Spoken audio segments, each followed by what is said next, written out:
दोस्तों इसके पहले भी मैंने ऑलरेडी 3 वीडियो बनाई हुई है जिसमें मैंने present indefinite tense, present continuous tense, present perfect tense आपको पढ़ाया हुआ है। और आज की इस वीडियो में मैं आप लोगों को प्रेजेंट परफेक्ट कंटीन्यूअस टेंस पढ़ाऊँगा। तो वीडियो को पूरा देखना ताकि आप सब कुछ अच्छे से समझ पाएँ। और अगर आपको वीडियो अच्छी लगती है तो वीडियो को लाइक करना, साथ चैनल सब्सक्राइब करना, बेल आइकन को भी प्रेस कर लेना। चलिए इस कमाल की वीडियो को स्टार्ट करते हैं। तो यहाँ पर आप देख रहे हैं सबसे ऊपर हमने हेडिंग डाली है प्रेजेंट परफेक्ट कंटीन्यूअस टेंस। और यहाँ पर नीचे सबसे पहले देखिए इसकी पहचान देखते हैं। ये टेंस सभी टेंस से थोड़ा हट के है, थोड़ा हार्ड है, बट इस वीडियो को देखने के बाद आपको ये कम्प्लीटली समझ में आ जाएगा। पहचान देखते हैं इसकी। ऐसे वाक्य जिनके अंत में रहा है, रही है, रहे हैं, रहा हूँ आदि शब्द आते हैं, साथ ही समय दिया रहता है, प्रेजेंट परफेक्ट कंटीन्यूअस टेंस कहलाते हैं। अगर आप ध्यान दें तो आपने इसके पहले पढ़ा था प्रेजेंट कंटीन्यूअस टेंस, जिसमें आपने पहचान देखी थी ऐसे वाक्य जिनके अंत में रहा है, रही है, रहे हैं, रहा हूँ आदि शब्द आते हैं, प्रेजेंट कंटीन्यूअस टेंस कहलाते हैं। तो आपको सेम मतलब पोजीशन वही है, सिचुएशन सारी वही हैं, सिर्फ आपको इसमें समय अधिक दिया रहेगा। उसमें समय नहीं दिया रहता था, इसमें साथ ही समय दिया रहेगा। 1 बजे, 2 बजे, 3 बजे, 1 दिन, 2 दिन, महीने का नाम, दिन का नाम, यानी कि इसमें एक समय दिया रहेगा। वाक्य के अंत में रहा है, रही है, रहे हैं आएंगे, साथ ही समय दिया रहेगा, प्रेजेंट परफेक्ट कंटीन्यूअस टेंस का वाक्य कहलाएगा। 2-4 एग्जाम्पल देख लेते हैं। पहला एग्जाम्पल है, मैं 2 बजे से क्रिकेट खेल रहा हूँ। अब देखिए यहाँ पर सबसे पहले इधर अगर आप ध्यान दें तो यहाँ पर अंत में क्या आ रहा है, रहा हूँ। ठीक, ये आ गया पहला, जो पहली इसकी कंडीशन है वो फॉलो कर रहा है। और 2 बजे से समय आपको मिल गया ना। अगर ये 2 बजे से ना होता तो ये हो जाता प्रेजेंट कंटीन्यूअस टेंस। इसमें दो हमें कंडीशंस मिल रही हैं, एक समय दिया है और दूसरा अंत में रहा है, रही है, रहे हैं, आ रहा है। तो ये क्या हो गया, ये प्रेजेंट परफेक्ट कंटीन्यूअस टेंस का वाक्य हो गया। पहचान याद रखना। सेकंड एग्जाम्पल है वो है, वह सुबह से रो रही है। ठीक, तो यहाँ पर अगर आप देखें तो ये सुबह से रो रही है, सुबह एक टाइम है, मॉर्निंग। ये सुबह से रो रही है, एक टाइम दिया गया है सुबह, और सुबह से रो रही है, अंत में रही है शब्द आ रहा है। तो आप देख सकते हैं कितनी आसानी से आपने पहचान लिया कि ये किस टेंस का वाक्य है। जी हाँ, ये प्रेजेंट परफेक्ट कंटीन्यूअस टेंस का ही वाक्य है। आपने पहचान जान ली, वाक्य के अंत में रहा है, रही हैं, रहे हैं आएगा, और अंत में या बीच में उसमें समय दिया रहेगा, तो वो हो जाएगा प्रेजेंट परफेक्ट कंटीन्यूअस टेंस का वाक्य। अब देखते हैं इसके नियम, कुछ नियम भी हैं। पहचान और नियम इन दोनों को पढ़ने के बाद हम सीधा ट्रांसलेशन करेंगे, देखेंगे किस तरह से अगर हिंदी वाक्य है तो हम अंग्रेजी में कैसे ट्रांसलेट कर सकते हैं। ठीक, तो यहाँ पर पहला नियम देखते हैं। इस क्रिया में सहायक क्रिया, इस टेंस में सहायक क्रिया हैज़ बीन, हैव बीन प्रयोग होती है। अब आप देख पा रहे होंगे इसके पहले वाले जो टेंस है यानी present continuous tense, perfect tense में आपको हैज़, हैव सहायक क्रिया हमने पढ़ाई हुई है। अगर आपने इन तीनों टेंसों को नहीं देखा है, डिस्क्रिप्शन बॉक्स में लिंक मिल जाएगी, आप देख सकते हैं। अब देखिए परफेक्ट टेंस में हैज़, हैव था सहायक क्रिया, साथ ही इसमें बीन जोड़ दिया गया है, हैज़ बीन, हैव बीन। एक वचनकर्ता के साथ हैज़ प्रयोग होता था तो एक वचनकर्ता ही सी इट नेम के साथ हैज़ बीन प्रयोग होगा, और साथ ही बहुवचनकर्ता के साथ आई विद यू के साथ हैव प्रयोग होता था तो आई विद यू के साथ हैव बीन प्रयोग होगा। ठीक, हैज़ बीन और हैव बीन इसकी सहायक क्रिया हैं। एक वचनकर्ता के साथ हैज़ बीन प्रयोग होगा और बहुवचनकर्ता के साथ हैव बीन प्रयोग होगा। ठीक, इसके बाद देखते हैं दूसरा जो नियम है हमारा, निश्चित समय के साथ। देखिए समय तो आपका दिया ही रहेगा, अभी मैंने आपको एग्जांपल 2 दिए, सुबह से और 2 बजे वाला। देखिए समय तो आपका दिया ही रहेगा क्वेश्चन में, साथ ही यहाँ पर निश्चित समय अगर दिया है तो उसके लिए आपको सिंस प्रयोग करना है अपने ट्रांसलेशन में और अगर अनिश्चित समय दिया गया है तो फॉर का प्रयोग करना है ट्रांसलेशन करते समय। ठीक, अब पहले आप दोनों नियम ध्यान से पढ़ लीजिए। पहला नियम है हैज़ बीन और हैव बीन का प्रयोग होगा सहायक क्रिया के रूप में। दूसरा नियम है निश्चित समय के लिए सिंस का प्रयोग होगा और अनिश्चित समय के लिए फॉर का प्रयोग होगा। ठीक, पढ़ लिया। अब आपके मन में एक डाउट आ रहा होगा कि हम कैसे जानेंगे निश्चित समय है कि अनिश्चित समय है। ठीक, अब यहाँ पर देखिए नीचे यहाँ पर कुछ वाक्य लिखे हुए हैं। यहाँ पर देखिए इधर लिखा है निश्चित समय, इधर लिखा है अनिश्चित समय। निश्चित समय है 2 बजे से और अनिश्चित समय है 2 घंटे से। फिर निश्चित समय है सोमवार से, अनिश्चित समय है 2 दिन से, और निश्चित समय है 1988 से, और अनिश्चित समय है 10 साल से। ठीक, आपने यहाँ पर क्या निकाला, इसका जो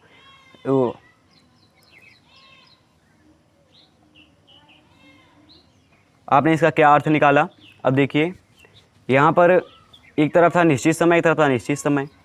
आपने ध्यान दिया कि इसमें कहीं भी संख्या नहीं लिखी हुई है कि इतने दिनों से, और इसमें संख्या ही संख्या है। यानी अगर ये देखिए इधर इधर नाम है केवल, सिर्फ सोमवार से, सोमवार एक नाम है, लेकिन 2 दिन से ये नाम नहीं है, ये एक संख्या है। ठीक, अगर संख्या रहेगी तो अनिश्चित रहेगा, और दिन का नाम, महीने का नाम, सन का नाम और टाइम का नाम अगर ये सब रहेगा तो निश्चित रहेगा। ठीक, अगर जिस तरफ नाम है वो निश्चित समय है और जिस तरफ संख्या है वो अनिश्चित समय है। निश्चित समय के साथ हम प्रयोग करेंगे सिंस, और अनिश्चित जब हमारे पास समय रहेगा तो उसके लिए हम प्रयोग करेंगे फॉर। ठीक, इतना तो आपने समझ लिया होगा। अब देखते हैं, इधर सिंस प्रयोग होगा, इस साइड में अगर कुछ आएगा तो इस साइड में आएगा तो फॉर प्रयोग होगा। अब देख लेते हैं ट्रांसलेशन, इधर है। ठीक, अब क्या करना है आपको, इधर हमने ट्रांसलेशन ऊपर हेडिंग डाल दी हुई है, हिंदी से अंग्रेजी में अनुवाद, शब्दों का क्रम ऊपर हेडिंग पड़ी हुई है। ये अभी तक आपने 3-4 टेंसेस पढ़े, 3 टेंसेस, इंडेफिनिट, कंटीन्यूअस और परफेक्ट। सारे में आपने पढ़े होंगे subject plus helping verb plus main verb plus object. ठीक, यही आपने पढ़ा अभी तक, और वही आपको इसमें भी करना है, सिर्फ थोड़ा सा इसमें ज़रा आगे है। पहले आपको सब्जेक्ट लिखना है, साधारण वाक्य सिंपल सेंटेंस है तो, यानी निगेटिव नहीं है ना इंट्रोगेटिव है, केवल अगर सिंपल सेंटेंस है तो आपको सबसे पहले यहाँ पर सब्जेक्ट लिखना है। सब्जेक्ट के बाद हेल्पिंग वर्ब लिखना है। हेल्पिंग वर्ब इसमें हैव बीन, हैज़ बीन प्रयोग होगी, यहाँ पर लिख देते हैं हैव, हैज़ प्लस बीन। ठीक, हेल्पिंग वर्ब हैव या हैज़ प्लस में बीन प्रयोग होगी, इतना जानते हैं। मेन वर्ब में यहाँ पर आईएनजी फॉर्म जुड़ेगा, और आईएनजी फॉर्म जुड़ने के बाद ऑब्जेक्ट लगेगा, ऑब्जेक्ट लगने के बाद सिंस या फॉर, क्योंकि टाइम दिया रहेगा, सिंस या फॉर लगेगा। उसके बाद जो टाइम दिया है 1 बजे, 2 बजे, 1 महीने, 2 महीने, कैसे देखते हैं। ठीक, एक क्वेश्चन है या ट्रांसलेशन है जो आप बोलें, मैं 2 बजे से क्रिकेट खेल रहा हूँ। सिंपल सा, इसी को आपको ध्यान देना है, लिखना है। पहले हम क्या लिखेंगे, पहले हमें लिखना है सब्जेक्ट। सब्जेक्ट क्या है, मैं, आई, सब्जेक्ट हो गया। अब हेल्पिंग वर्ब, आई क्या है, प्लूरल यानी कि बहुवचन। बहुवचन के साथ हेल्पिंग वर्ब क्या लगेगी, हैव लगेगी, have plus been, I have been. ठीक, हेल्पिंग वर्ब के क्या, सॉरी, हेल्पिंग वर्ब के बाद क्या लगेगा, मेन वर्ब लगेगा। मेन वर्ब है खेलना, प्ले। प्ले के बाद क्या लगेगा, आईएनजी फॉर्म लगेगा, प्ले, आईएनजी लगा दिया। ऑब्जेक्ट लगेगा, मैं 2 बजे से क्या खेल रहा हूँ, मैं 2 बजे से क्रिकेट खेल रहा हूँ, तो cricket, I am playing cricket. ठीक, क्रिकेट, इतना काम हो गया हमारा। अब ऑब्जेक्ट तक हमने यहाँ तक कर लिया अपना काम। अब सिंस, फॉर, फिर टाइम। अब आप देखेंगे कि ये घंटे का नाम है, नहीं, ये एक समय का नाम है, 2 बजे। समय का नाम है, निश्चित है, इधर आप देख सकते हैं। जहाँ पर नाम रहेगा वहाँ पर क्या रहेगा, ये देखिए यहाँ पर नाम है, नाम के साथ सिंस प्रयोग होगा और निश्चित समय माना जाएगा। तो ये एक समय का नाम है, 2 बजे, तो 2 बजे यहाँ पर समय का नाम हो गया, जिसके लिए इसके साथ हम सिंस प्रयोग करेंगे। I have been playing cricket since कितने बजे से, यहाँ पर आगे टाइम है, यहाँ पर टाइम कितने बजे से, 2 o'clock। कितनी आसानी से बन गया। ठीक, इसके बाद देखते हैं दूसरा सेंटेंस, वह कल से सो रही है। ठीक, वह कल से सो रही है, फिर से वही। इस बार आपको यहाँ पर ऊपर बिल्कुल नहीं देखना है, क्योंकि आप 3 टेंस में ऊपर देख चुके हैं, इसमें आपको अपना दिमाग लगाना है। इसको हम ढक देते हैं इधर से। ठीक, अब आपको यहाँ पर सबसे पहले क्या करना है, सब्जेक्ट लिखना है, सब लोग जानते हैं, ही एक वचन है, हेल्पिंग वर्ब लिखना है, हैज़ बीन। ठीक, helping verb has been, have been है तो has plus been. Helping verb के बाद आपको मेन वर्ब लिखना है, वह कल से सो, स्लिप मीन्स सोना, स्लिप। अब इसके बाद ING form, sleeping, he has been sleeping. अब कब से, यहाँ पर कब से है, पहले कल से, तो कब के बाद टाइम आएगा, तो टुमारो यानी टुमारो, टुमारो तो आने वाला का होता है एस्टरडे। अब कब से, कल से, तो सिंस, यहाँ पर कल से ना एक निश्चित समय वो है, नाम है, कल का नाम है, यहाँ पर कोई इसमें गिनती नहीं है। कल से, सिंस कितना, येस्टरडे, समझ गए। ये देखिए येस्टरडे, सिंपल सा है। ऊपर देख लीजिए, सबसे पहले क्या लिखा, सब्जेक्ट लिखा, सब्जेक्ट देखिए, सब्जेक्ट लिखा, सब्जेक्ट लिखा, हेल्पिंग वर्ब लिखा, हेल्पिंग वर्ब लिखा, मेन वर्ब लिखा, मेन वर्ब लिखा, आईएनजी फॉर्म लगाई है, आईएनजी फॉर्म लगाया, ऑब्जेक्ट नहीं है, सिंस लिखा, और यहाँ पर हमने फॉर का है ही नहीं, सिंस लिखा, सिंस के बाद यहाँ पर टाइम आ गया, टाइम लिख दिया हमने एस्टरडे। ठीक, एकदम आसानी से हो गया। नेक्स्ट देखते हैं, मैं सुबह से अभ्यास कर रहा हूँ। फिर से सबसे पहले लिखेंगे हम क्या, अपना जो सब्जेक्ट है, मैं, सॉरी सब्जेक्ट लिख दिया, मैं, आई, फिर हेल्पिंग वर्ब हैव बीन। ठीक, आई हैव बीन, अभ्यास कर रहा हूँ, प्रैक्टिस, प्रैक्टिस, अब आईएनजी लगा दिया, प्रैक्टिसिंग। इतने समझ गए।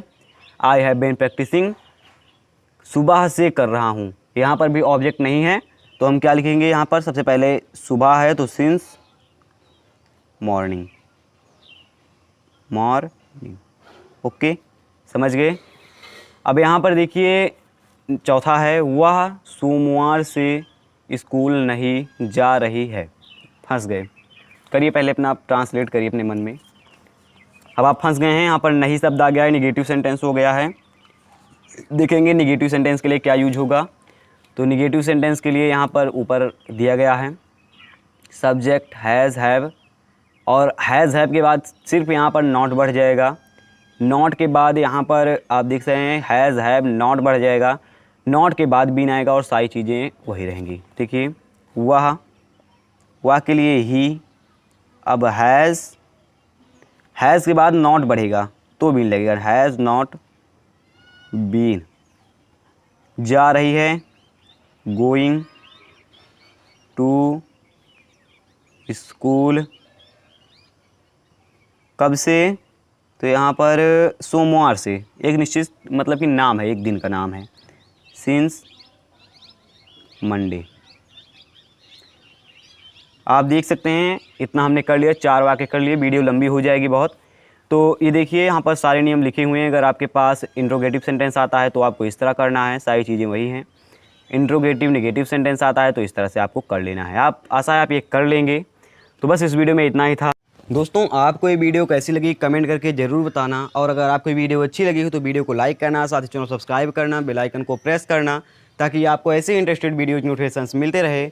मैं मिलूंगा आपको ऐसे किसी नेक्स्ट वीडियो में, तब तक के लिए take care and bye bye.